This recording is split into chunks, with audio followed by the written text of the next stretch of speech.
नमस्कार viewer, social media platform बात आपके नमस्ते जी में आपका स्वागत है। और आज हम बात करेंगे गोपाल कांडा के एक बयान ने इनेलो को कहां पहुंचाया और किसको दिया फायदा उस बयान का। मलिक साहब, गोपाल कांडा ने एक बयान दिया है कि उनकी हलोपा पार्टी और इनेलो मिलकर प्रदेश में भाजपा की सरकार बनाएंगे।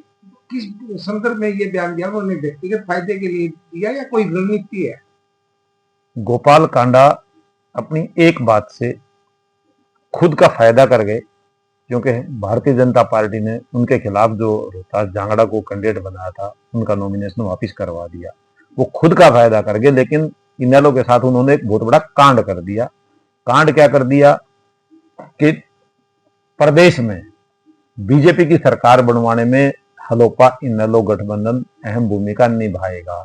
साफ कर दिया कि अगर सत्ता की चाबी की जरूरत पड़ती है ताला खोलने की, तो वो अगर वो चाबी इनके पास होती है तो वो ताला खोलेंगे बीजेपी के लिए। और नुकसान सीधा सीधा इनेलो को है। लेकिन मैं बेचौटाला अब तक चुप क्यों? उन्होंने कोई प्रतिक्रिया नहीं दी बयान की।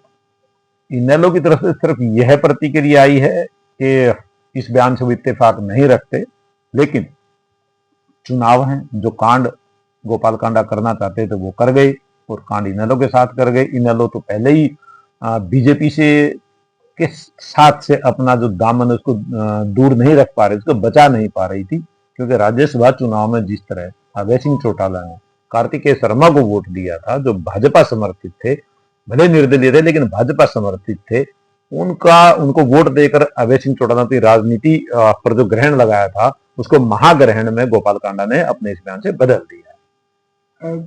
देखिए, कांग्रेस हमेशा कहती रही है कि अभय चौटाला भाजपा की बी टीम है। कहीं ना कहीं ये बयान साबित कर रहा है क्या? चूंकि बयान अभय सिंह चौटाला ने नहीं दिया है, ना किसी इनेलो के प्रवक्ता ने दिया, लेकिन उस गठबंधन के प्रत्याशी ने दिया है जिस गठबंधन को खुद अभय सिंह ने ताराकुटिया में जाकर अंजाम दिया था, परवान चढ़ाया था।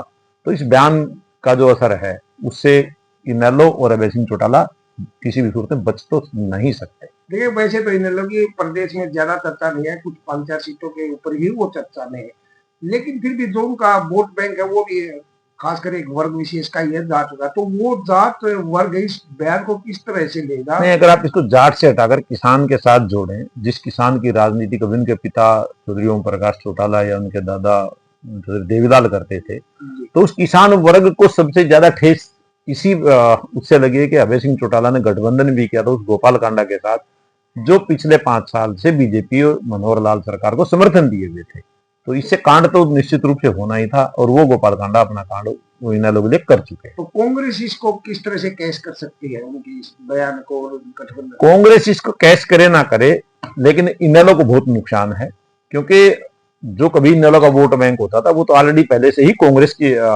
पाले में सरका हुआ है। अब सिरसा की अगर विधानसभा सीटों का पिछला ही उठाकर देख लें तो इनेलो कहीं नहीं थे, अभय सिंह चौटाला को छोड़कर कहीं नहीं थी, लेकिन इनेलो कुछ इन विधानसभा चुनाव में जो उम्मीद कर रही थी वोट शेयर बढ़ाने में, वोट परसेंटेज बढ़ाने में, उसको बहुत बड़ा धक्का निश्चित रूप से गोपाल कांडा के इस बयान से लगा।